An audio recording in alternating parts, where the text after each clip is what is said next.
Hi, this is Kathy Keller, co-author of The Meaning of Marriage, and you're listening to Pints with Jack. He had not known how much it affected him till now. Now that the very name space seemed a blasphemous libel for this Empyrean ocean of radiance in which they swam, he could not call it dead. He felt life pouring into him from it every moment. This is Pints with Jack, Season 6, Episode 7, Interstellar, Out of the Silent Planet, Chapters 5 and 6.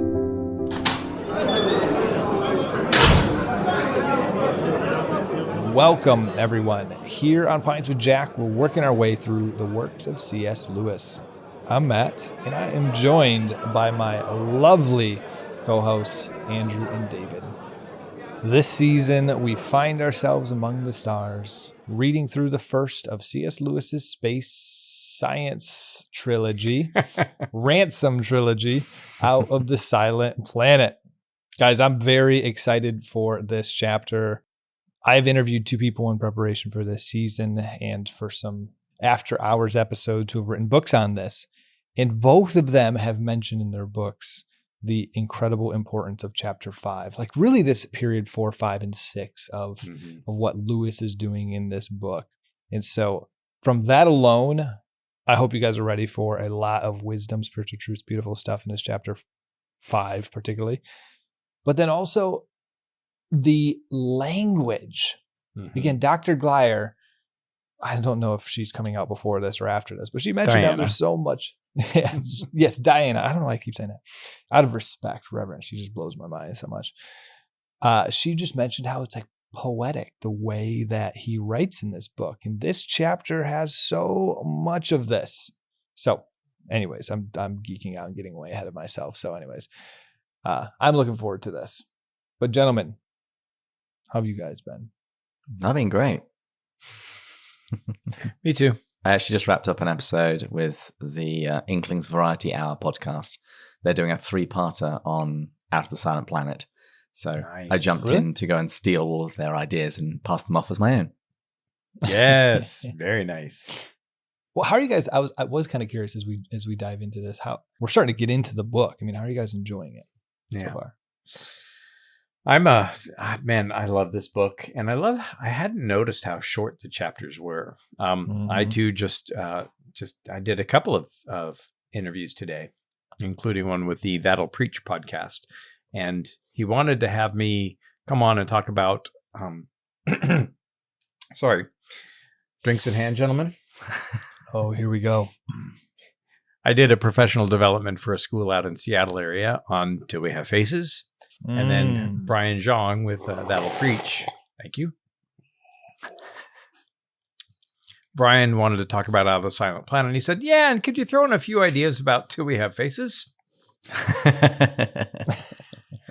And Andrew, so I said, have to look, lead this episode. I can't drink and lead too much.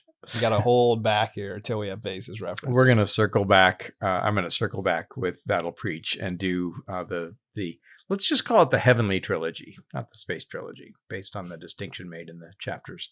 So we're gonna do that next time. But we did a little run through it Till We Have Faces, and that was great fun today. But I'm loving this book, and yeah, you're right about this chapter. I think for my money, chapter 6 and chapter 7 as well. Really. Well, we're doing 6 this week, this today too. I'm just hoping we have time to get to it. Well, I'm very looking forward to it. Drive David us will make forward. sure we do. That's true. Well, I'd better then explain why today's episode is called Interstellar. In today's chapters, we are going to spend our time on board the ship among the stars. And so the 2014 Christopher Nolan movie of the same name, Interstellar, seemed like a good title. Incidentally, this is a movie that I really love. My friend Barbie cries at every time, and which my wife can't stand. Whoa. The scene, I don't want to just give it away, but like the scene when he's watching some of those videos, I'll just leave it at that. I bawled, genuinely bawled. I mean, it is a powerful movie. I'd waited so long to watch because it's a long movie, if I recall. And I remember seeing it like, oh, this just seems like it drags on. I just picture them in this constant dialogue in space. I mean, I never felt the desire to watch it. And finally, when I did, I go, how did I not watch this? It was an incredible movie. Mm-hmm. Well, and that's one of the things you'll learn about being married is, the times when you get to watch your own movies begin to shrink. So no, Marie has been very good. She has allowed me to show her lots of British TV, and we're actually currently enjoying the new season of All Creatures Great and Small.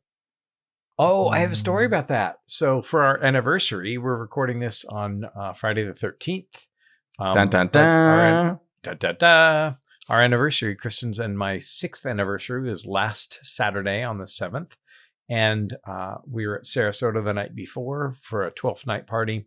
And then we came racing back to Orlando. We have membership at the Botanical Gardens, and they did the premiere of the first episode of the new season, which I don't want to give it away, but it's a wedding episode. So that was entirely appropriate that morning. We had tea and scones, and Kristen and I went to the Botanical Garden. I dressed up in my tweeds and so, yeah. And the star of that show is also the star of Most Reluctant Convert. He plays the young C.S. Lewis. So there's a Nicholas Ralph.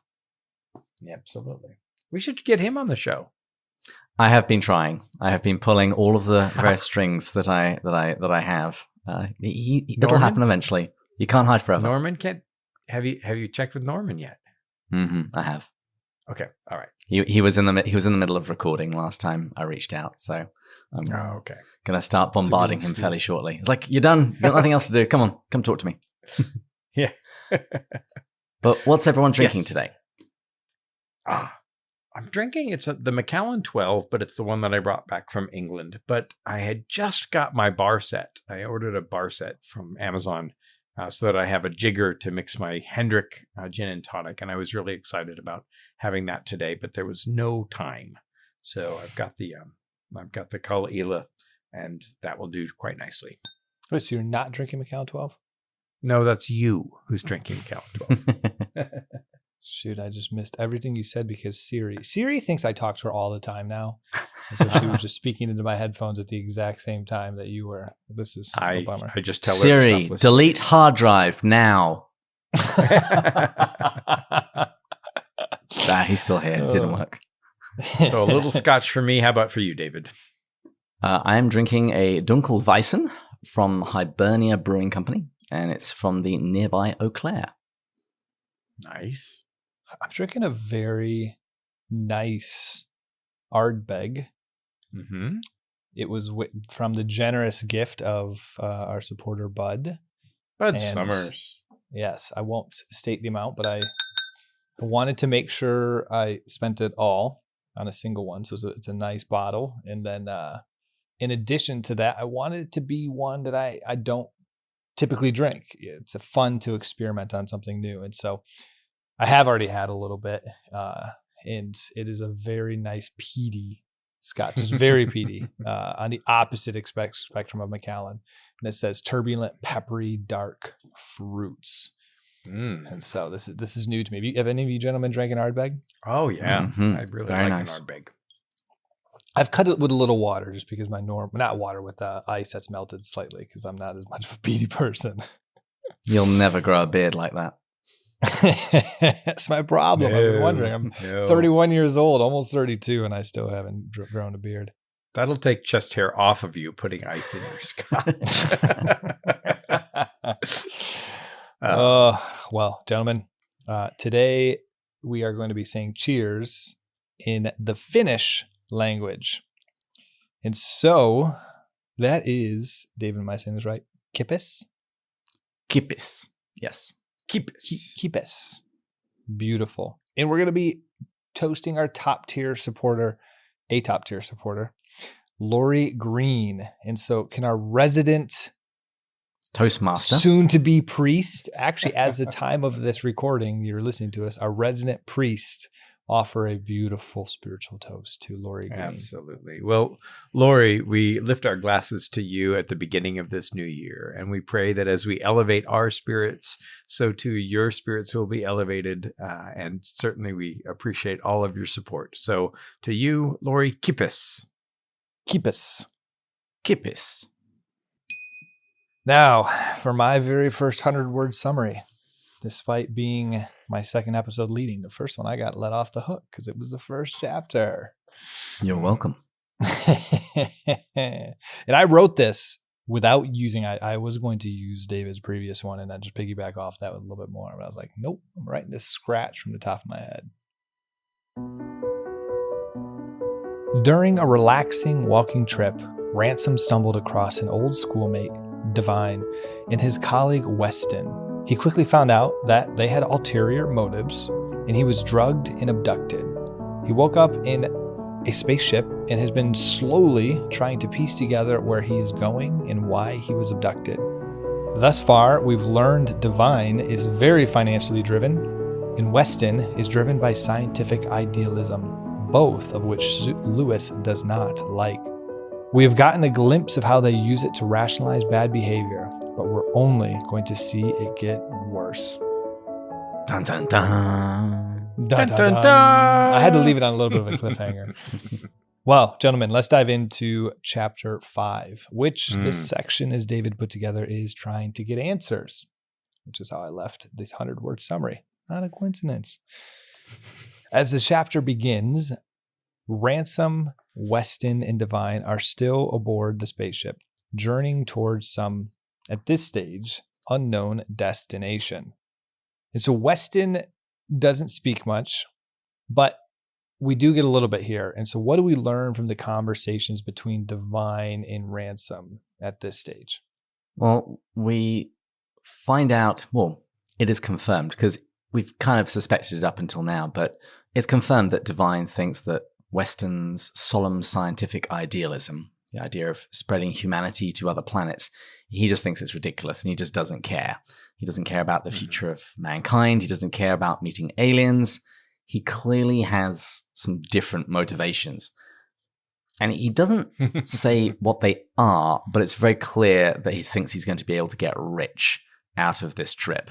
And he spends all the time talking about what he's going to buy when he gets back. Ocean-going yachts, expensive women, and a big place on the Riviera. If you care about money, why go for expensive women? Go for cheap women. Okay, I assume that Marie is out of earshot. Yes. Hey, I'm not Divine. I don't like cheap women.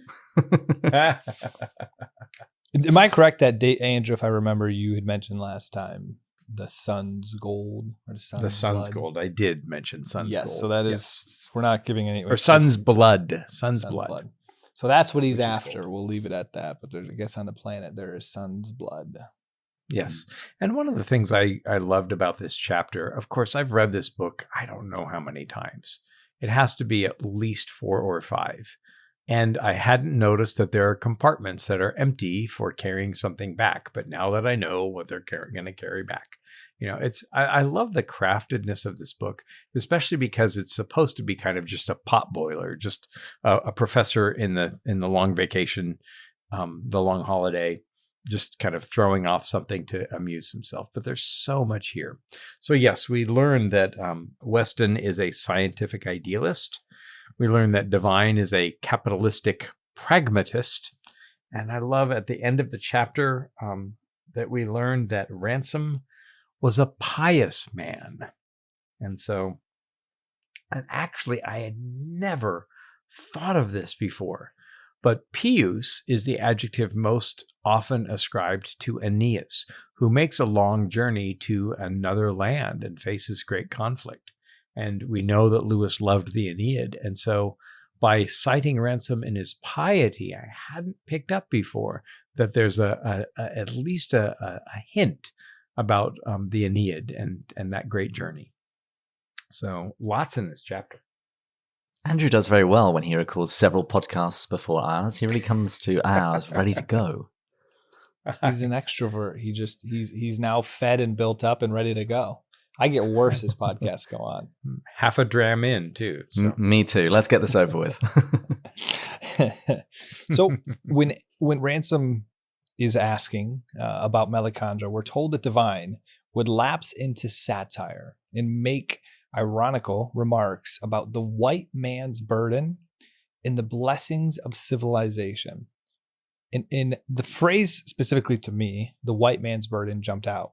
Now, first, because when I was studying at Oxford, I did a development economics course and we read William Easterly's book. the white man's burden. But when I later looked it up, I don't think, well, I'm 100% sure Lewis was not referencing that because the book was written afterwards. But ironically, they are very related. But what it seems to me he was referencing was the 1899 Rudyard or Rudyard. Rudyard. Man, there's a third one. I was way off. Kipling poem. Why do you think Lewis brings this in? I mean, he's actually, if I understand this correctly, probably communicating a lot in this little bit right here by bringing in the white man's burden of what's happening. What do you guys make of it? Kipling was an imperialist, so not an empiricist, but an imperialist. And this poem is an encouragement to the United States to assume colonial control of the Filipino people and their country. And so the phrase, the white man's burden, was a justification of imperial conquest because you're going to be civilizing as you go. It's a civilizing mission. And just the fact that you get super rich is an unfortunate side effect. Yeah, and a fair bit of my seminary education was dealing with the ramifications in Christianity of colonialism and imperialism, and those are universally understood as really negative things, especially to those to whom it happened. And Lewis sometimes gets criticized, certainly in Horse and His Boy, for his attitudes about other countries. But here, Lewis is clearly pillorying a materialist and an imperialist. So the white man's burden, it's up to the white man to bring the light to all the rest of civilization. And sadly, in our own history, missionary work went hand in hand with colonial industry and exploitation of countries with people of color. And I would be remiss not to at least acknowledge that there's this real difficulty that happens. But in Lewis's novel, these two guys are going in the name of science, and then they're going in the name of capitalism. And Ransom is the one who saves it in the name of Christ. And so anybody who really wants to be hasty about Lewis, the white imperialist, needs to actually read what he actually wrote. And that'll, I think, will solve some of those issues. So Lewis was a huge fan of Kipling's. And to say Lewis was a fan of somebody isn't to imply that he agreed with everything that he said, but he liked a great deal of Kipling. And I think that he quotes Kipling in saying that if he could play tambourine with his toes on a street corner to save one more soul, he would do it. And so, although there are some real dangers to imperialism that Kipling embodied, those are in some ways dealt with, and Lewis was a fan of Kipling's writings. We mostly know Kipling for his Jungle Book. Yeah. I think. And fun fact, Alexander really likes it when I sing him the bare necessities. Do you want to sing a little of it for us? No, I only do that for my son at 5 a.m. when he's making me make breakfast. Well, continuing on, Ransom's in this unique situation at this point where he's held captive. He is with people on board of a ship that he doesn't have less than stellar intentions with him. There's a lot of unknown. He knows he was drugged to be put in this situation. So that's a long way of saying he has every reason to be afraid. He's far from home. But for some reason, Lewis describes him as peaceful.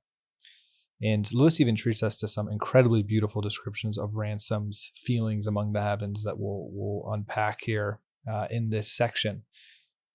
But I wanted to get from you guys, despite Ransom's dark and uncertain future, we're told, it is hard for a man to brood on the future when he's feeling so extremely well, as Ransom now felt. There was an endless night on one side of the ship and an endless day on the other side. Each was marvelous, and he moved from one to the other as his will delighted.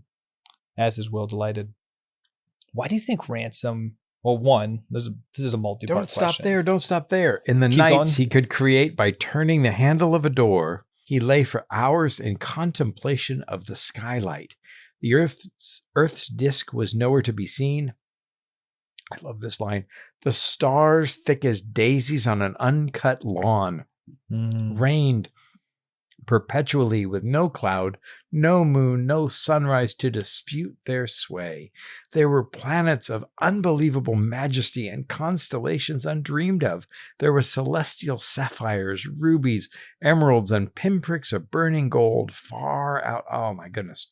And it's almost it's almost apocalyptic in its imitation of the language of Revelation. And so he's having this marvelous time being out in the stars. And we'll get to that, I'm sure, is the reason that we don't call it the space trilogy. It's not space, it's full of richness. So Matt, what were you asking? Sorry. No, I'm glad you read that. That was incredibly beautiful. You know, it's a multi-part question. So I'm going to just ask the ball and let you guys kick it off. But one, why do you think Ransom's feeling so well? I guess that's probably a little bit more of a straightforward, direct one. But then with regards to this specific description, why is the endless night, which I would typically think of night as worse than day, on one side, and the endless day on the other side? So also, why do they have this dichotomy that's very clearly stated? And why are both delightful? Well, I'll have a stab at answering this while Andrew is pouring himself another drink from Owen Barfield's decanter. Why is he feeling... This is when it's going to get real good, Andrew. Or David, once Andrew starts. It's flowing. I'm ready for Respectable. All right, so why is he feeling better? We actually get given two reasons. The first is physiological. And we're told that they're receiving many of the rays which never penetrated the terrestrial atmosphere. So that there's something that they are getting from the heavens that is changing him. And there's another reason. It's emotional. We're told a nightmare long engendered in the modern mind by the mythology that follows in the wake of science was falling off Ransom. And this is the idea that space is empty, vacuous, and dead. The fact that it's a mythology that follows in the wake of science rather than the mythology that precedes science. And here's where some of the brilliance of Michael Ward comes in, that the mythology that we had is rejected in place of a mythology that's far worse. And it's a pale, thin mythology. And so he's out there amongst the stars and he's feeling the planets. He's feeling the influence of the planets, and it's life-giving. It's fertile, and it's creative, and he's feeling that. He also, I have to note, it's also physiological because he's had a nap. He's had some sleep. He was footsore at the end of a long day. He was drugged. All of those effects are off of him now, and he's been able to sleep, but also sleep in this kind of ferbile universe. All right, Thomas Aquinas. Yeah, I was going to say, those are practically the three things that he says. Get an early night, have a bath with some glass of wine. That's exactly right. Of course, David could pick up at what I was dropping down, Well done, David. You also asked, why endless night, endless day? To quote Weston, have you forgotten the sun? So the idea is that the sun is on one side and not on the other. So if he alternates between the two, he can either get complete night or complete day. And he definitely seems to at least have a preference for the sun side. It says, but the days, that is, the hours spent in the sunward hemisphere of their microcosm, was the best of all. Often he rose after only a few hours' sleep to return, drawn by an irresistible attraction to the regions of light. But, also a star-filled night sky also has its own attraction. And I guess part of me, why I brought this up was, and I might have been trying to force it, but I'll be curious your guys' thoughts. I was thinking of the medieval cosmos, the conception that they had, and how you start at the core of Earth as like bad, and you work your way out, and it actually gets better. And so like hell's at the core of Earth, the center, and how Lewis is trying to put us towards that. And then I'm thinking of the sun they're probably between Earth and the sun. And so the sun is further away from Earth, which is where the light is probably coming from. And the night is probably on the left, at least in my head. And that's probably, and so I was kind of surprised because I would have thought the endless night was the bad. That's getting closer in the medieval cosmos to the hell, sort of. And then the sun is getting closer to the heavens as it gets further there into the better. But that doesn't seem to be what he's trying to communicate here, which is why it kind of surprised me. But I think it's that Lewisian idea that there's good, better, and best. To quote another line, we don't need to throw out our silver to make room for gold. He doesn't have to reject the night sky with the bright stars simply to appreciate the sun. He can appreciate them both. He might have a preference for the sun, but the other one is still very beautiful. There's also the and we don't really get this perspective until later in the novels. So the Earth is the silent planet, and the Earth is the dominion of the Oyarsis Satan. The archangel of the Earth is Satan. And once they free themselves from the surly bonds of Satan, and once they're out into the world, and you get this sense, and you can see now why Madeleine L'Engle was such a follower of C.S. Lewis. When you get out from the silent planet, you get into a larger community and this kind of creative community. And so we've got images of pregnancy that are coming up. And so it's this kind of this universe that is pulsing with life, and that has been dampened or tamped down by the influence of the enemy, which has made our planet silent when it should be not only speaking, but singing. Andrew, you're bringing it again. Well done. You told me to bring it. I'm bringing it. All right, so moving forward a little bit, we're told in this section that stretched naked on his bed, a second Danae. Danae, yes. Danae. I'm kind of curious, by the way, what that is. I didn't want to look it up. I wanted to create the opportunity. But before you answer it, let me say it. He found it night by night more difficult to disbelieve in astrology. Almost he felt wholly he imagined sweet influence. I put this in like all caps. Pouring or even stabbing into his surrendered body. That's so beautiful. So first, Andrew, what is second Danae? And then I'll ask my question. So Danae is a character in Greek mythology, and she is impregnated by Zeus, who appears in the form of a golden shower. Not that kind. So I would also add that she was imprisoned at the time. Yes. Good catch. But here's where Lewis, he gets undervalued. He gets accused of far too many things, and unjustly so. And that's because people haven't read actually what he actually wrote. So he gets accused of misogyny. He gets accused of racism. But here we see Ransom as subject to the force of Zeus and almost impregnated, right? And so we've got some gender stuff that goes on later in that hideous strength, which unfortunately we won't get to for several decades. In that hideous strength, Lewis talks about Mars, who represents the male gender, and Venus, who represents the female gender. And he talks about the other 5 medieval planets who represent 5 other genders.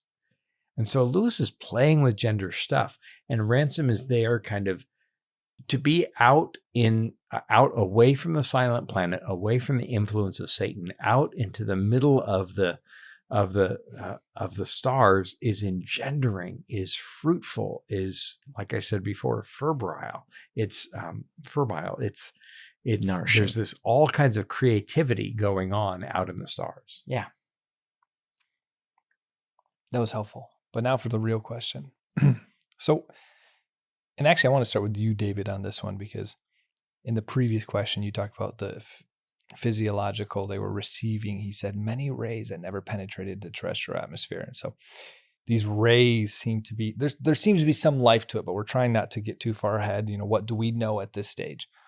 Here it says, almost he felt wholly he imagined sweet influence. It's very related to that statement. Like there's something out there, maybe it's not even a thing. I don't even know what it could be, but it's pouring or even stabbing into his surrendered body. And so I want to first start with the question, like what are we making at this stage or know of this sweet influence? It's sending these rays that are penetrating. Like what are you guys making of this at this stage? Well, this is an allusion to the ancient belief that the planets influence people and events on Earth. It's actually where we get the word influenza from. Yes. And it's actually also a reference to Paradise Lost, which itself is referring to the book of Job. The line is, "The grey dawn and the Pleiades before him danced, shedding sweet influence." Mm-hmm. And so there is something in space that is nourishing him, cleaning him. And I would also point out that he uses an interesting verb in that section you quoted. He said it's pouring. And for Christians, we think of pouring, we think of oil, water, the Holy Spirit. And he says, or even stabbing into his surrendered body. And I associate the word stabbing and Lewis with that of the stabs of joy. I think that there's basically something beyond the usual that is influencing him and enlivening him. And this idea of stabbing too, he looks at the sky god and the earth mother. And so there's some of this kind of almost sexual imagery. And to mention Danae and to mention this kind of pregnancy, there's this real kind of primal, creative thing going on. And that's part of what's going on here. I got to say too, I don't think this is an accurate statement per se, because it doesn't fit with sweet influence. And I think you're more correct, David, with the joy statement on the stabbing. But I think of stabbing into his surrendered body as like Christ stabbing on the cross. I mean, there's like a surrendered nature. The hands are up. The nails are pierced, I guess would be slightly more accurate. But they're stretched naked. Mm-hmm. Stretched naked. Like this is very much, but it doesn't fit with the sweet influence. That's why I kind of saying I think this is not actually what he's trying to communicate, but that's where my mind is picturing here. Stretched naked, stabbing, surrendered body. I think it's all symbolic of surrender, of openness to something or someone. For Christ, it's the will of the Father. For Ransom, it's these rays.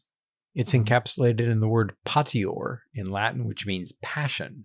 It means to suffer, to allow oneself to be done to. We call it the Passion Week or the Passion of the Christ not because he felt really strongly, but because he was carried away by the will of others. You get a sense of this in the King James where he says, "Suffer the children to come unto me."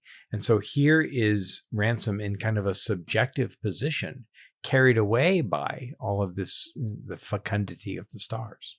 Mm-hmm. And the final thing I'll add here is we're seeing that there's the sweet influence. We're seeing that there's something guiding this. There's something more than just Weston and Divine at play here, controlling the situation. As much as that's what they seem to be, the ones in control, there's something else. Because I noticed here that it said often he rose after only a few hours sleep to return, drawn by an irresistible attraction to the regions of light. I won't say more in that quote. There's a bigger quote there. But then I'll also say, Ransom became aware of a spiritual cause.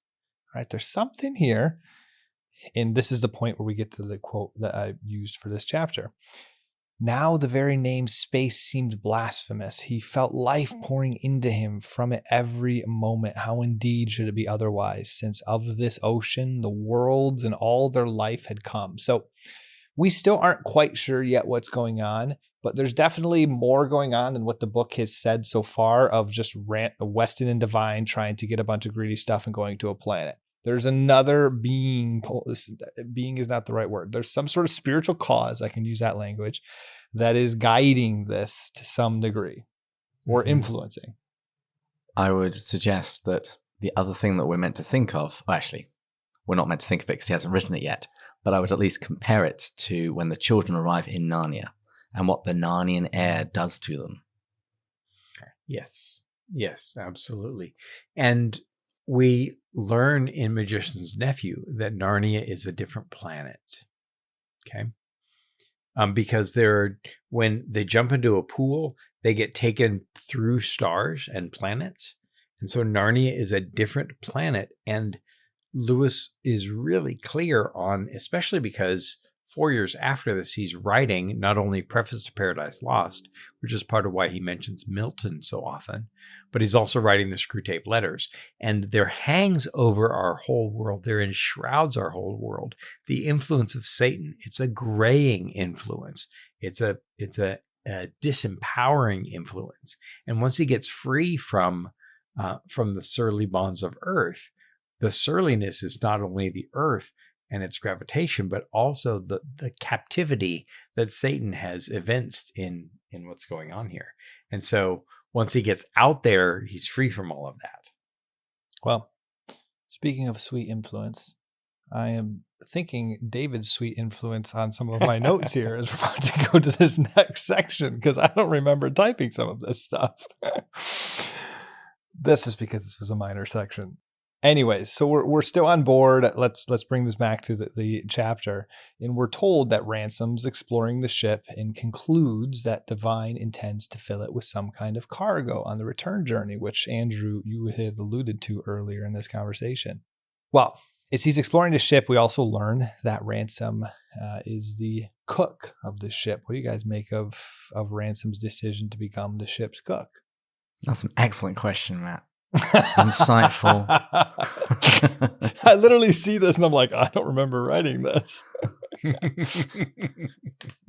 Well, I actually think it's kind of important because it tells us a lot about Ransom. We've asked about his character at several points so far through the story. And here you see that he takes on this task, and he does it for a number of different reasons. Primarily, he wants to share in the labor, which is very noble. You're kidnapped and you want to share with some of the day-to-day work. That's a very odd instinct as far as I'm concerned. But there is especially also, when you're captive and you're being drugged by people. They're the last people I would want to show love to. Right. And yet he does. But that's also not the only reason. He says that he did this in order to anticipate a tendency which Western showed to make him a servant, and that he preferred to work as a volunteer rather than in admitted slavery.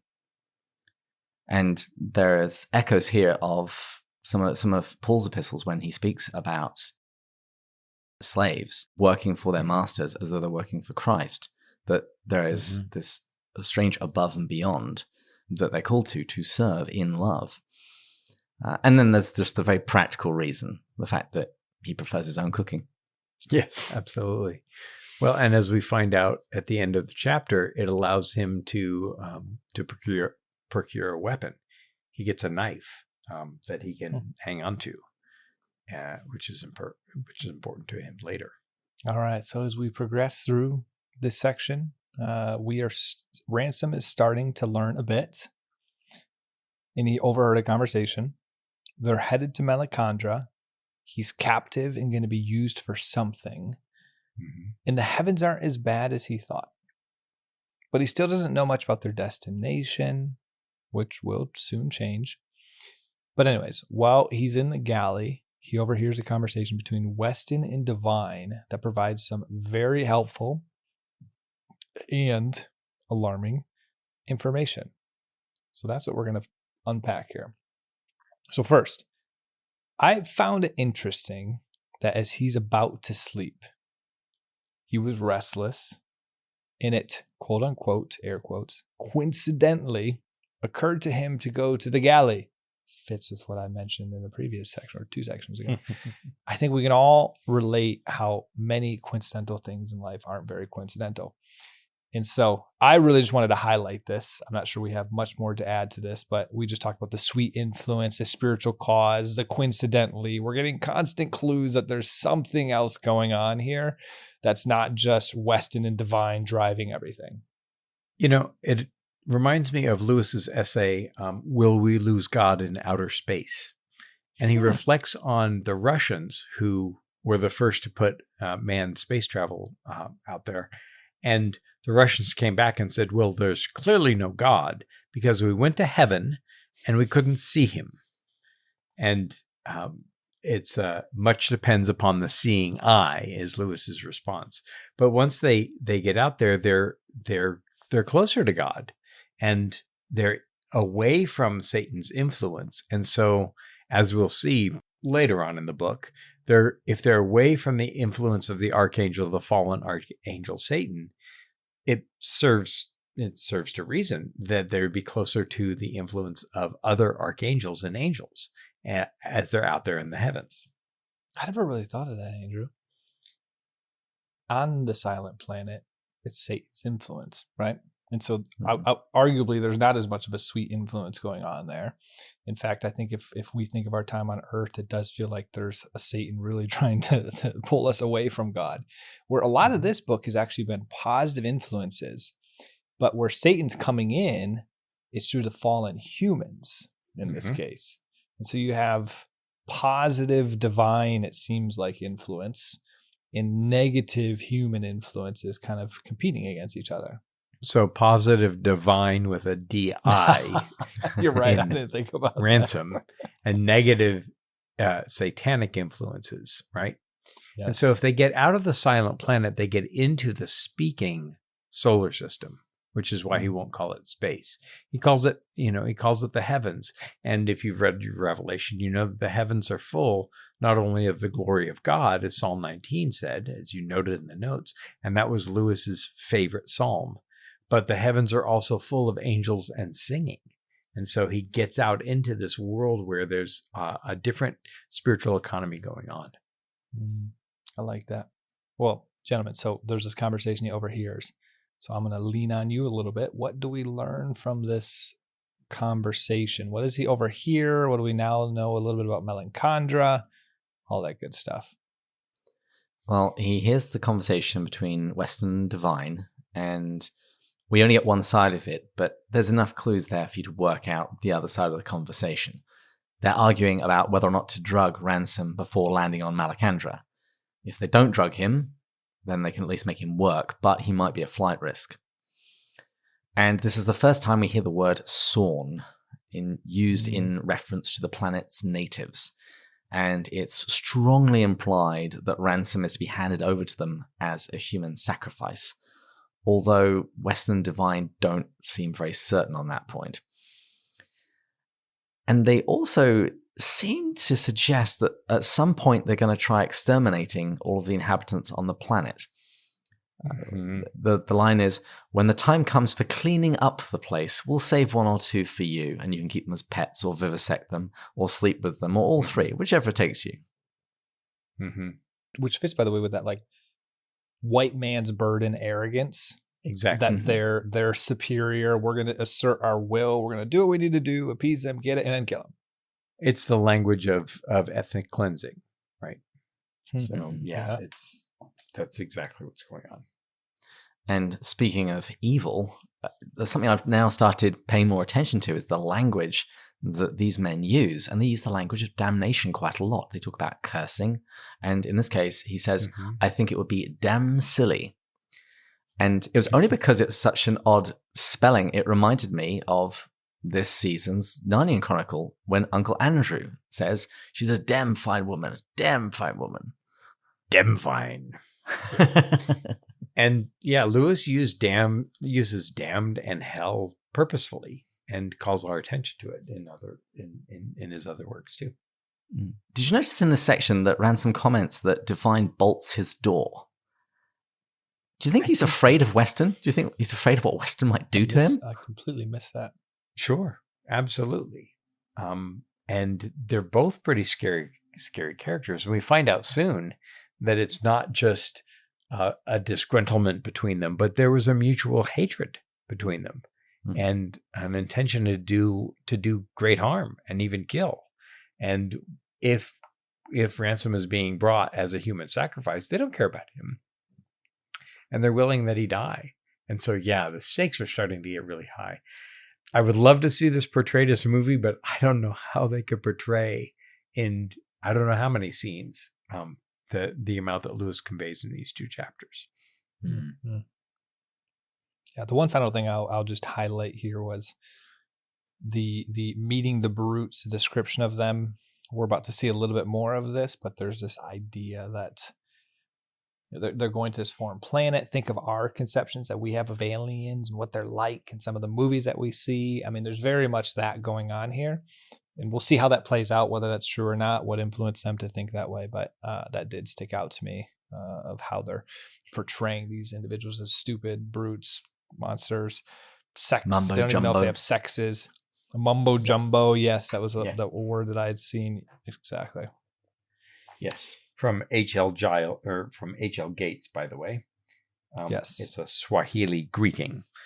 But I think that's one of the purposes that I mentioned in a previous episode of Lewis, is that he's interested in the spiritual ramifications of space travel, and he's dissatisfied. Lewis is, as a consumer of science fiction, dissatisfied with the portrayal of aliens as either monstrous or servile, right? Why can't they be about as normal as we are? And well, we'll see in future chapters whether or not that comes how that works out. It's funny when you said that as either monstrous or servile. I thought you were going to say, why not both? And then I thought of the Twilight Zone episode where there's the book To Serve Man. I was like, that's a beautiful encapsulation of that idea. Well, and that I wonder if that isn't a reflection of the cookbook, and they invite them to the summer banquet, right, in Narnia, in the silver chair. So. Yes. I'll try and find a link to that Twilight Zone episode. It's a really good one. Yeah. Well, one final question before we jump to chapter 6. Why do you guys think that there's this view as monsters, brutes? I mean, in theory, they're going to an unknown, but yet he's going into an unknown with preconceived notions. Why is that? I think it's because later on in the page, the reality would be worse. It would be an extraterrestrial otherness, something one had never thought of, one could never have thought of. And so I think it's part of why we populate heaven with this idea of being reunited with our dogs and our grandmothers.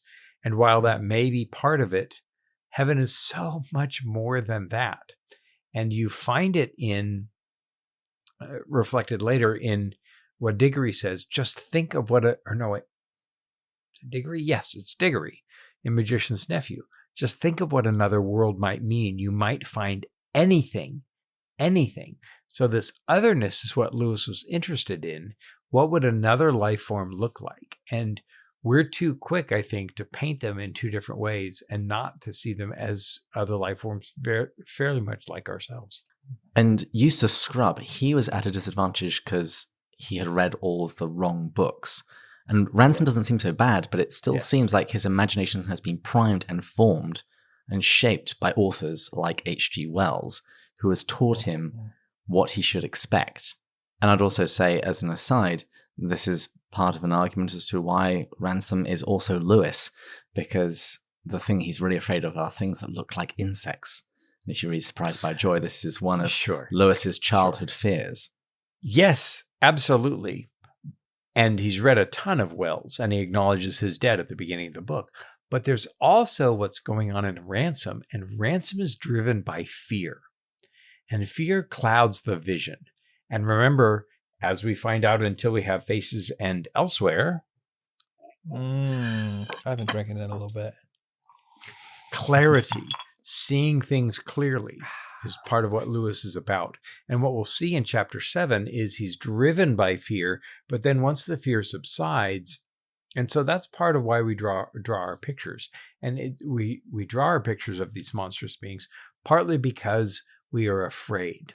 And when he finds out that there's actually little to fear, and most of what he has to fear, he brought with him on the spacecraft, that's when things start to change for him. You couldn't have created a better transition for me, Andrew. So we're moving to chapter 6. Ransom wakes up refreshed the next morning, goes back to Andrew before. It's always refreshed after a good night of sleep. And he finished the previous chapter terrified of these images. There's this fear.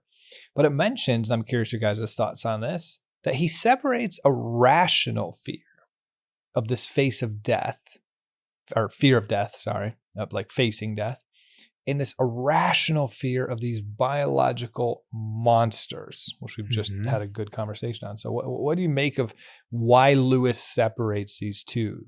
Well, in the previous chapter, he spoke about his imagination having various incompatible monstrosities as he's imagining what the Sorns are going to be like, which is actually reminds me of something that Screwtape says about what to do to have people to fear the future and even mutually exclusive futures, but treating them like they could all come together. That is irrational. And so there's some things that he can control, some things that he can't, some things which are reasonable and some which aren't. Well, and this is a gross an inappropriate generalization that men are rational and women are emotional, and that's stupid because both are both. Women express more emotion than men have vocabulary for usually, or are given permission for usually.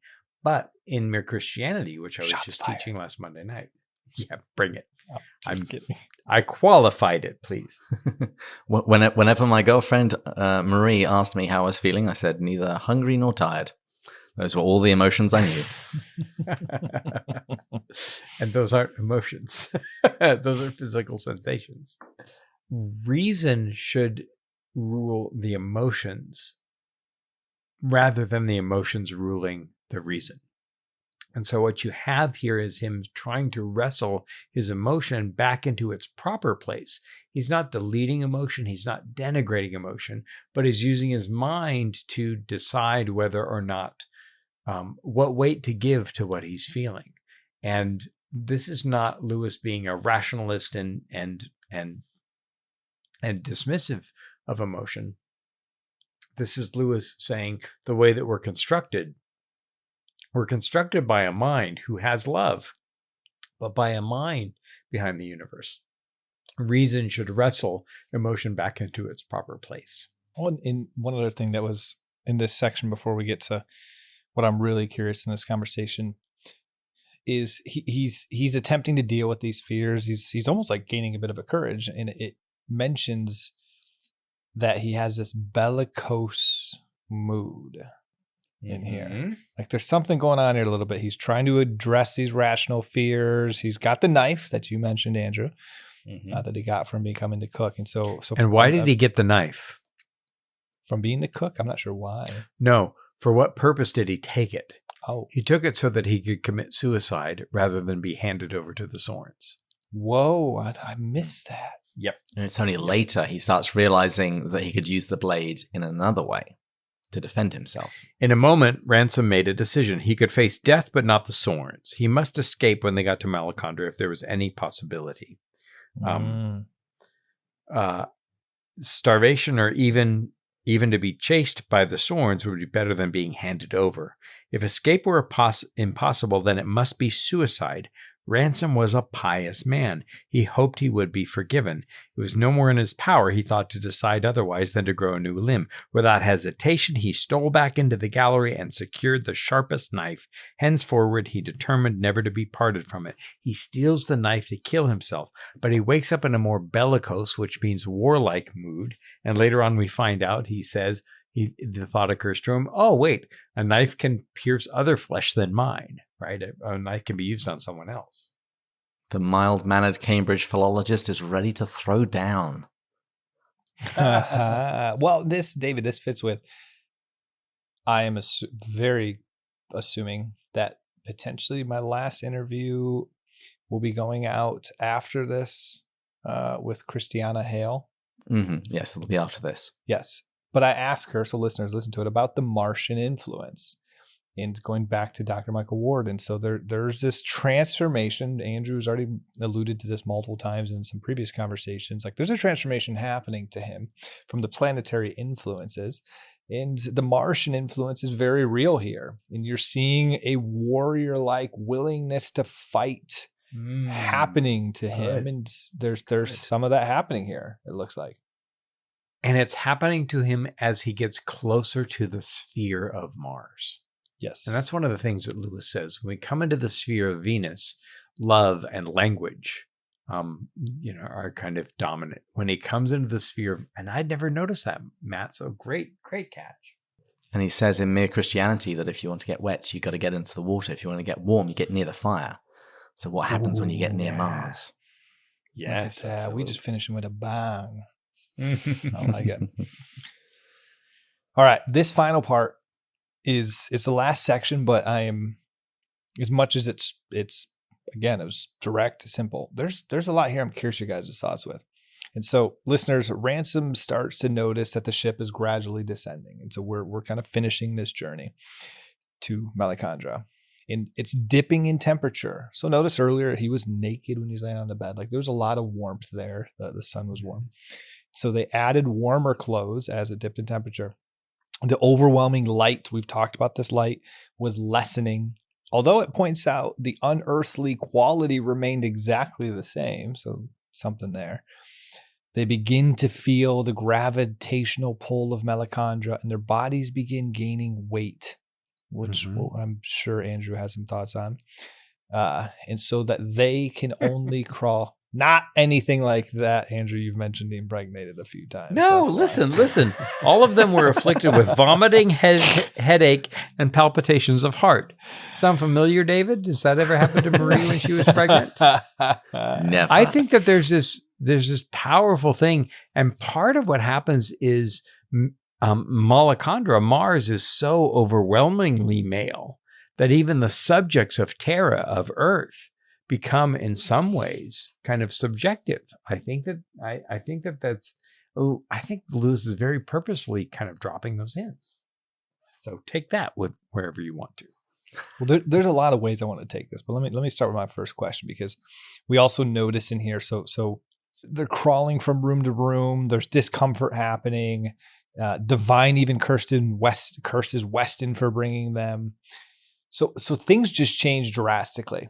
Let's just set the dichotomy. We had this beautiful space, this sweet influence, all this positive stuff, this energy that refreshed the night stars that you read, Andrew, as you're looking up. And now, boom, we're descending towards Melicandra in the complete opposite. Even these people that are excited with this selfish drive are like mad that they're going. And I'm just curious, why do you think Lewis describes their mood changing for the negative? They're out of their senses. Like why so, not only why is it getting to the negative, but why so drastic? Like, what's going on here? I think he's trying to contrast heavenly and terrestrial life. They've been living in this Empyrean ocean, and now suddenly they're going down to Earth. And you remember Ransom compared the heavens and the planets, the Earths, as he calls them, as to what is alive and what is really dead. What is the interruption? And as I read the end of this chapter, it makes me think of the sensation if you're driving stick shift, when you make a mistake and you suddenly go down into a gear and everything sort of lurches forward and just feels horrible and wrong. This is what it feels like when they're now leaving the heavens and coming to Melicandra. And that confused me a little bit, and I'm not sure I have a resolution for it. We know that Earth is bad because it's ruled by Satan. Yes. We know that Melicandra is ruled by a different angel, we find out later. And so not necessarily bad, but... I have a theory, Andrew. I like where you're going with this, though. I wonder if the descent away from the sun, right, is in some ways, it's a worser state. I mean, I was a little confused by why he would do that. So here's where, Andrew, correct me if I'm wrong, but I think you're kind of teasing around this as well. There's a confusing part because, to one degree, I see what you're saying, David. Space is closer. Heavens, let's use heavens. Heavens is closer to this sweet influence, and as we go to terrestrial life, you're getting away from that, thus better to worse. Not just that. Actually, can I just read the section I'm thinking of? He saw the planets, the Earths, he called them in his thought, as mere holes or gaps in the living heaven, excluded and rejected wastes of heavy matter and murky air, formed not by addition to, but by subtraction from the surrounding brightness.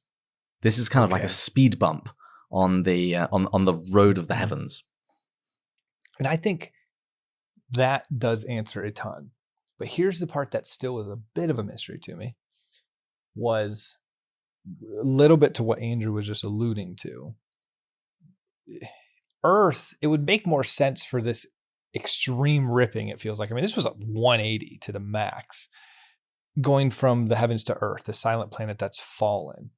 But we see Melicandra still kind of in a beautiful state when we interact with the creatures. Now I'm jumping a little bit ahead. I won't say much more than that, but it seems like a beautiful, relative to Earth, it seems like a great spot. And so while I see from a perfect to a good, I don't see like it going to a bad, but it feels like it's going to a bad. So part of me wasn't sure if this was like a bit the great divorce of how they are so fallen of creatures. They can't, it's painful to them because they're so foreign to this. But I see Andrew fully disagreeing, so I'm excited to hear this. No, I think, and this is great. I'd never ever thought about this before. Ooh, so I'm excited. The sun is a larger angel or a larger spiritual principle than the individual planets that are subject to the sun, right? Mm-hmm. So what they're doing is going down in the bureaucratic order.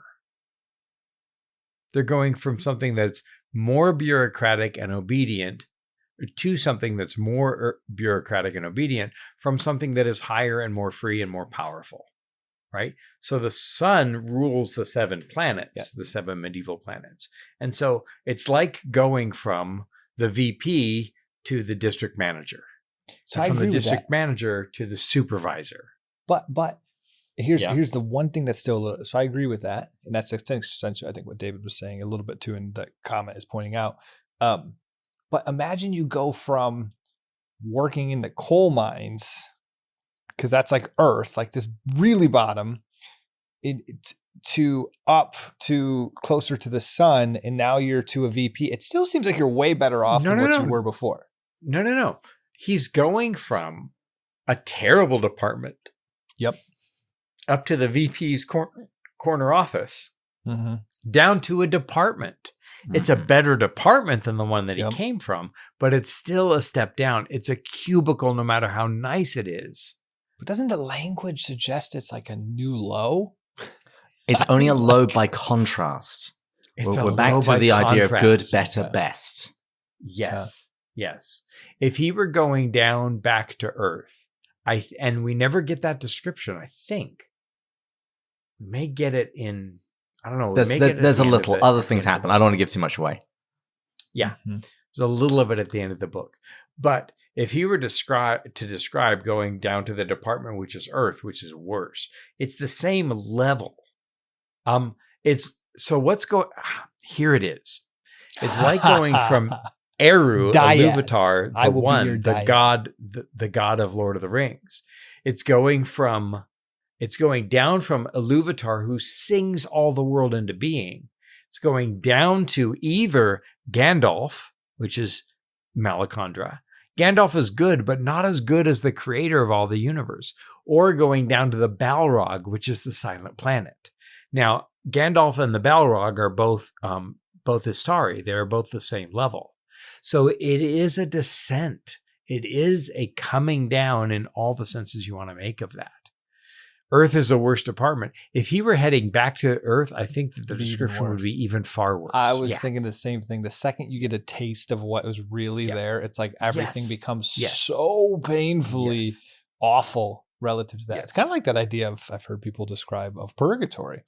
Of like, it's like you're so close to the beatific vision, but it's like so utterly painful because you actually realize it's real and you're just not there. It's like even worse than that. But just so listeners can, I want to read one sentence here, or 2 sentences so listeners can see what we're talking about. Lewis writes, suddenly the lights of the universe seemed to be turned down, as if some demon had rubbed the heavens' face with a dirty sponge. The splendor in which they had lived for so long blenched to a pallid, cheerless, and pitiable gray. Blenched. What's blenched? It means blanched. It means to be made white. And pallid means gray or white. Wow. So anyways, that's what's going on here. But that's the end of that's all I have, guys, driving this. I know we're a little bit over the episode, but there's just so much good stuff in here. Any concluding thoughts that I might have missed here as we wrap this up? I'm just glad that none of us have flung out strange blasphemies or corpologies. Corpologies. Yes, the science of excrement. It's terrible. And I also think that especially this chapter, but certainly Lewis's work again and again holds up to great reading and great rereading. This book is 83 years old this year. Wow. Or I'm sorry, 85 years old. And it's still generating all kinds of insight and excitement. So yeah, I think we're on the right path. I think this is what you feel with Till We Have Faces. I mean, this is a good No, stuff. Till We Have Faces is the culmination of Lewis. We're back to good, better, best all over again. I know. But let me just explain what I mean. I know this isn't in your world. This is way lower than Till We Have Faces. But The first time I read this book was kind of like, 5 years or 10 years ago when I read this. Now that I'm unpacking it slowly, they say till we have faces, you have to read it multiple times. You have to take it slowly. There's so much wisdom just packed in it as you unpack it. I'm realizing how much is packed into this book as we do it slowly. Mm-hmm. And the third time I've read it, it's getting better and better and better. And, I'm 25 years on from you and 3 or 4 reads from you. And it still continues to excite me, which isn't anything about me. It's the quality of Lewis's work. And remember that this is Lewis's first fiction, and Till We Have Faces is Lewis's last fiction. So Andrew's like, it's even better. Reread it, Matt. It's the rereadability of Lewis is one of the things that makes our podcast, so popular, because he continues to speak. It's the theme of the conference that we'll have at Virginia Seminary later on this year, still speaking. And it's certainly true. He continues to, one of the scholars, I think it might have been either Jerry Root or Bruce Edwards, he said, Lewis repays careful rereading. And it's certainly true. And I've discovered things about this book today in this hour that I had never noticed before. That's just such a blessing. I love it. Well, listeners, as you know, we finish with an audience question. And so the question I wanted to ask, we're starting to get into this book. We've got to see some beautiful language in the previous episodes, but then particularly this one. How are you finding? I'm genuinely curious. This is more a question of how you're finding it, but the beautiful language of the heavens that we just read here. And what I'm more curious about is, are you finding it stirring positive feelings towards our Creator, this living being out there, or does it feel too unrelatable? Personally, where this is motivated from is I've been reading this is inspiring me to understand how beautiful Christianity really is. We're trying to discover, as this mission of Pints with Jack is, to discover the truth and beauty of Christianity through C.S. Lewis. I was probably more in the camp of space, personally, not heavens. And so there's a beauty coming through with this. Lewis is accomplishing it, at least within me. I'm curious if others are finding this to be incredibly beautiful. So feel free to contact us at our email, contact@pintswithjack.com. Go to our website. There's a contact us form, Facebook, Instagram, Twitter. And it's the Pints with Jack handle. And I see Andrew is ready to say something. What we find in this chapter is both nearness of approach and nearness of likeness. And that's why it's so heavenly. I like it. On that note, I hear the call for the final drinks. So thank you to all our listeners, Patreon supporters, particularly our top tier ones, and Bud, because I was enjoying some Ardbeg this episode. To Bud. Matt, Jake, James, Erica, Marvin, Joelle, Deborah, Amanda, Thomas, Bill, Bud, Shane, Kay, Paul, Kimberly, Gillis, Gary, Stephen, Matt, Kelly, Chris, James, Kate, Peter, David, Angela, and Rowdy. And we want you all to know that we do pray for our listeners. You guys are a gift, and we do this because we love to be able to share this with you all. And we pray for the prayer requests in our Slack channel every Tuesday. So if you enjoyed this episode, please tell a friend, share it on social media. And also, we haven't done this in a while. If you're enjoying this, rate us on iTunes, Spotify, whatever you're listening to this. 5 stars. If it's less than 5 stars, leave a comment, because we do want to know why. There's a couple 1 or 2s in there, and I don't know why. Kills my OCD. But anyways, please join us next time. We'll be going further up And further in. Kippis. Cheers. Kippis. Kippis. I was trying to remember it.